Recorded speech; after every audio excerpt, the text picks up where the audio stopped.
Hello, I'm Vanessa from the Gingerbread Cottage in Victoria, British Columbia. And today I would like to show you how to make a house recipe that we always used to make. And it's like the Austrian hamburgers, like my mom used to make them. So I have all the ingredients here. You can make it either with pork or beef. I like to mix them because pork is a little fattier. So the hamburgers turn out not so dry. So that's what I like from them. So we have the hamburger meat right here. The two of them blended together. Here I have already some garlic and onions. Of course,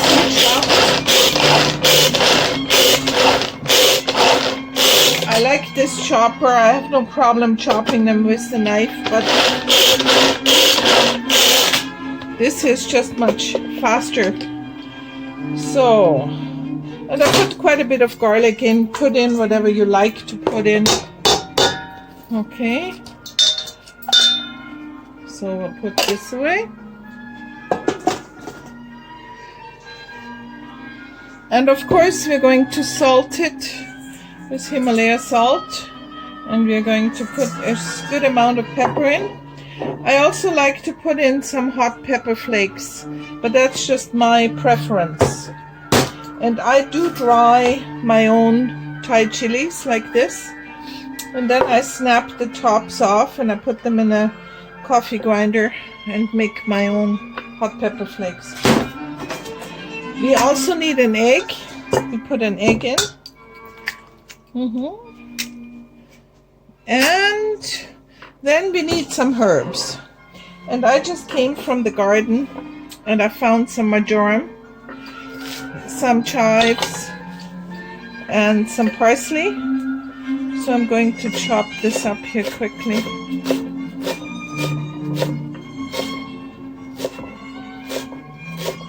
I'm making this recipe while we are in a lockdown, so I have time to utilize all my herbs that I have in the garden, and I'm really enjoying this.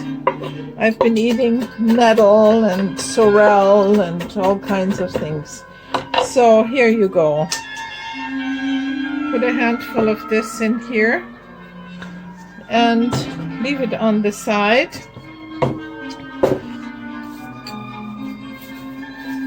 I'm going to put some gloves on so my hands don't get so sticky, and I'm going to blend this here all together.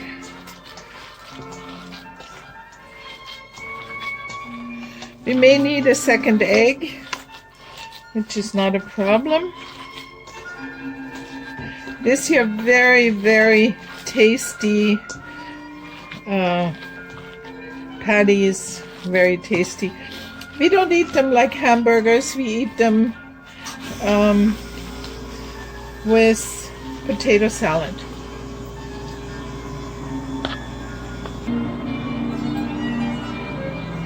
So here's the second egg. And then what you need is a few breadcrumbs to make it all stick together much better.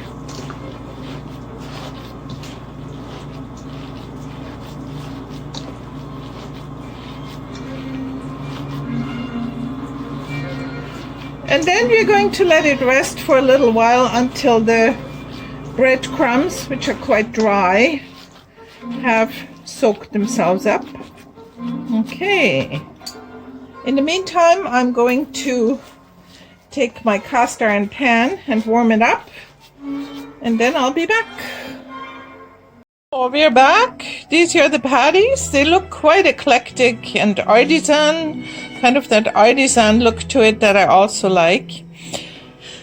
I have here 11, but I'm sure you could get 12 out of 2 pounds. So if you took a little off from here and there and there. And then I want to show you my stove here.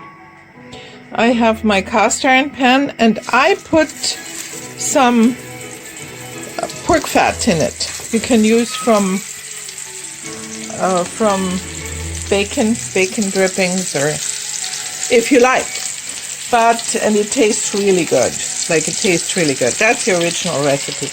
If you don't like that, if it's too heavy for you, then you can use, of course, vegetable oil. Don't use olive oil because it has a very distinct taste and it doesn't go with this. Peanut oil would be another one to use. It takes a lot more heat, peanut oil, than regular oil, so you may want to do that. So here we are. Let's see if we're going to get the last one in too. Yes, kind of snuggle it in here. So here you are. Fantastic home cooking. I will let it cook on one side. I won't do too much turning. Just gonna cook it on one side until I can see that it gets a little brown, golden brown. Then I'm going to turn it over and let it get golden brown on the other side. Then I'm going to put a lid on it, turn the heat off, and let it cook finished. Now, when you don't use a cast iron pan, use a regular pan, then you may have to leave it on low heat. But with the cast iron pan, you don't have to do it because it retains so much heat that it will cook it finished. Okay, so I'll be back. Here we are again. You can see they're nice and brown on one side. And I love this pan. It's my favorite pan. Here you can see what it looks like. It has this big handle. Yeah. Gives me a very homey feeling. Kind of a medieval, cooking in a medieval kitchen feeling. So, which I'm sure I did in a former life. So, here you go. These are going to be absolutely fantastic. So we're going to let them brown on one side, then we're going to cover them up and cook them through. Okay? Here is Vanessa again, Gingerbread Cottage, bed and breakfast. I'm going to show you how to make a potato salad, my way. So you can see I have some boiled potatoes, about 4 medium, cooked, boiled, peeled of course, and then cut into cubes. And I also added a little bit of green onion. Now this here is a soup cube, a Knorr soup cube, cooked up in a little bit of water, highly concentrated. This here will be our salt, and so you don't need to salt it, and it gives amazing flavor. Okay, so that's what we put in here. Of course you need a little pepper too. And then what I put in is some one chopped apple. This is a Gala apple, a little sweet, I like that. And it's kind of a more sophisticated potato salad, you know, not your run-of-the-mill. And here I have some chopped pickles, also go in. You have some chopped herbs from the garden. Very nice. Okay. So we have our salt, we have pepper in there. And you can see that the warm soup is being totally absorbed by the potatoes. And that's what you want. You want to have the potatoes warm when you put them in. And then the soup, the stock, gets totally absorbed by the potatoes. Here I have some tarragon mustard from Austria, but you can use any mustard you want to use or you like. It's a personal preference. This is just my favorite mustard, and I actually ordered from Austria because you can't get it here.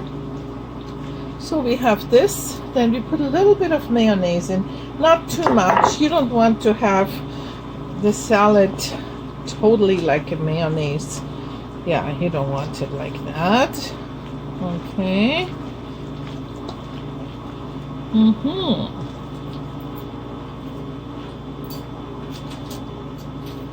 And last but not least, a tiny shot of tarragon vinegar, which I make myself, not too much. I don't want it too sour.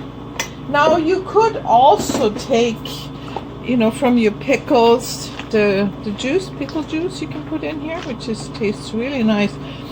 So this is my potato salad, and looks great to me. It's just perfect, not too much mayonnaise. And I'll see you when I put the dinner together. So now I'm going to make a tiny little salad, just a garnish. So I chopped the ends a little bit, but not the whole thing. And here I have some tomatoes, which I'm going to do after.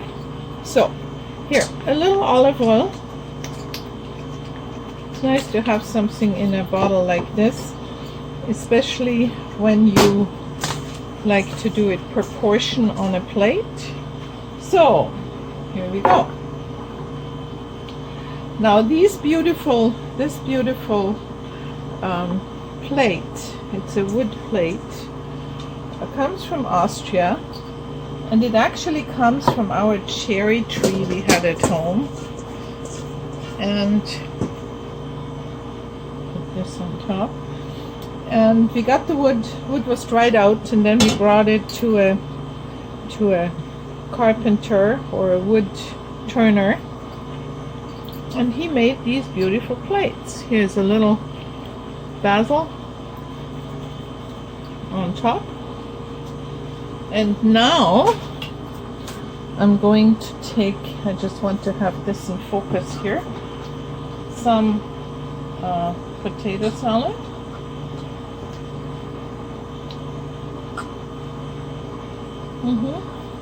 And you can see I use a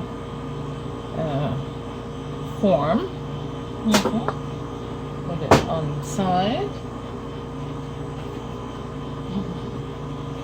Here I have a poached egg, goes on top of the potato salad. I want to make a little indentation.